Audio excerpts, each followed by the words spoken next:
I have a beautiful family. My husband and I have 4 children: Katerina, Candace, Michael, and Gavin. We had our first 2 children when we were very young. We've worked very hard just to give them things that we didn't have. Katerina's 15 years old. She is a sophomore in high school. She's a bright girl. She loves to cheer. She loves her music. Candace is 10. She's a 5th grader. Ball of sunshine. She's a wonderful girl. Very, very good girls. We were very happy, just very happy. We did a lot of things together. We like to go to the beach, and we like to go a lot of places. My husband's always worked very hard to take care of us. And when I found out I was pregnant with Michael, we were all so excited. We found out that he was a boy, and we were just ecstatic, and everything was really good. We had some trials like every family would have, but other than that, we really were living a good life, and I just thought we were going to have a really good future. When Michael was born, we did have some medical issues. He did get very sick at 2 months of age. We almost lost him, and we were happy to get past that. He was hospitalized with RSV and pneumonia. We got past all that. Everything was looking pretty normal until Michael became a year old.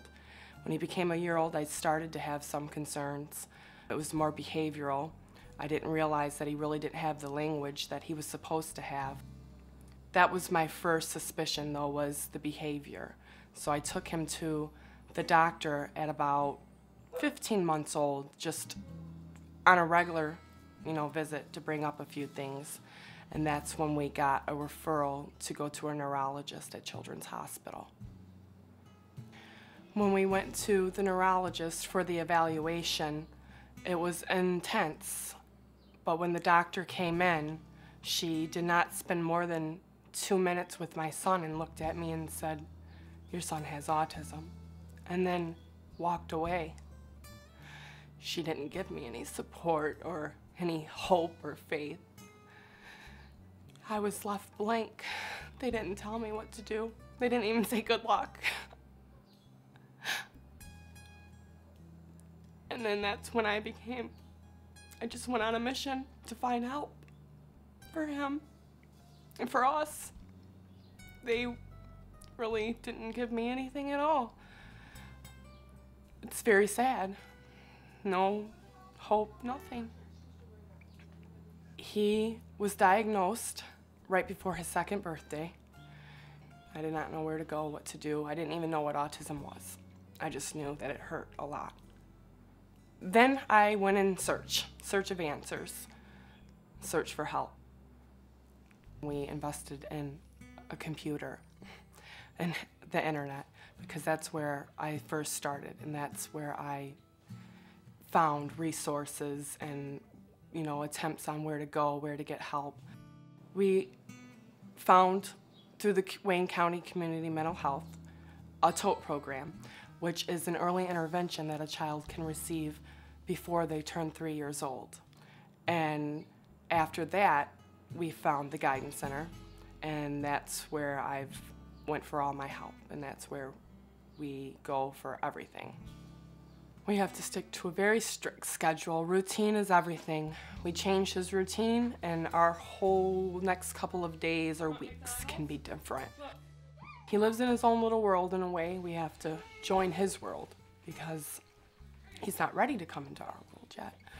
Sometimes, he wakes up in the middle of the night. He has a very bad problem sleeping, and it starts then.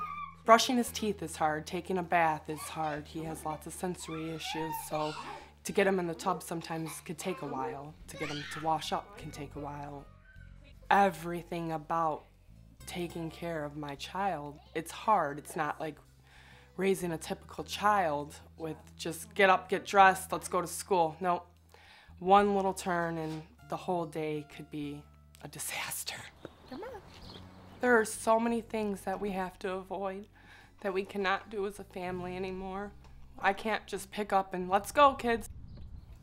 If we pass McDonald's, he gets mad. If he sees something and I didn't know what he saw, I'm not able to go just take my girls somewhere and have fun with all of us. Anything could happen.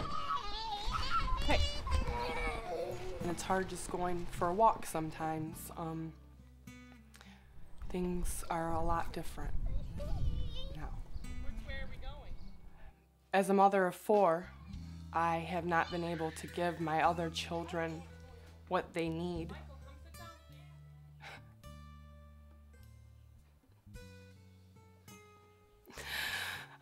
You're supposed to be able to be there for all of your children. I wasn't able to. It was very hard. Everything stopped. I had to learn autism. I had to learn how to help my son. And in the meantime, my other children have suffered from it. Finding the guidance center, though, has given me so much. Has given us all a lot. It's given me, first of all, I didn't want to admit I needed help. I needed help. I admitted it. And now that I'm receiving the help, I'm on a mission to make things better, to make my other children know I want to be there for them. I do love them as much as I love Michael. I love them all the same. I would do anything for any one of my children. A year and a half ago, I was very afraid. I didn't think Michael was ever going to talk. I didn't know what we were going to do. I didn't know if I would ever be able to get through this, if I would ever be able to just hear his voice or just be able to help him when he's having a meltdown. I did not know where we would be at. Even a year later, we have made so much progress. Good job. I was very grateful of how personal it was when we did go in for the original evaluation through the guidance center. I mean, I was scared at first, hoping and praying that, we were really gonna get the help that we needed. And we did. It was very personal. It was very, I love going there and sitting down with each and every one of the therapists, and they know my son. They know what just triggered that. They know how to help, try to prevent things from happening, and they were absolutely wonderful. They really hit on what Michael needed, what I needed, what Katerina needed, what we all needed as a family. One more kiss. One more kiss. Love you.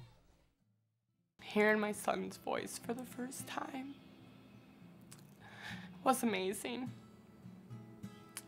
Like I said before, it makes you realize what you take for granted. Will you get daddy a bite? Let's go get daddy a bite. It was just wonderful. He has made so much progress. I didn't know what the future had in store, and I still don't. Every day is different every day, but I do have hope, and I have faith now, and he is going to be okay. He's gonna have the life that I hope that he would always have. You want to go to the backyard? Having my family there for me, my mother-in-law, my sister,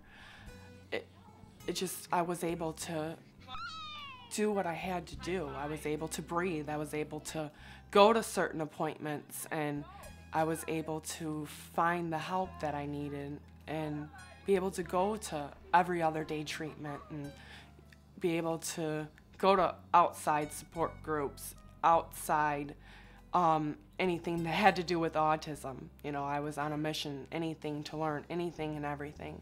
And with their help, I've been able to do that. Having faith has helped us all. Watching Michael progress in the last year has helped us all. My girls, they're typical girls that should be worried about their own lives and worried about playing with their friends, and when they hear Michael talk, they get excited. They come running. They are so happy watching him make all the progress that they have made, that they're willing to help and just get in there, and they've learned so much, and I do believe that they are going to be better people because of what we've gone through.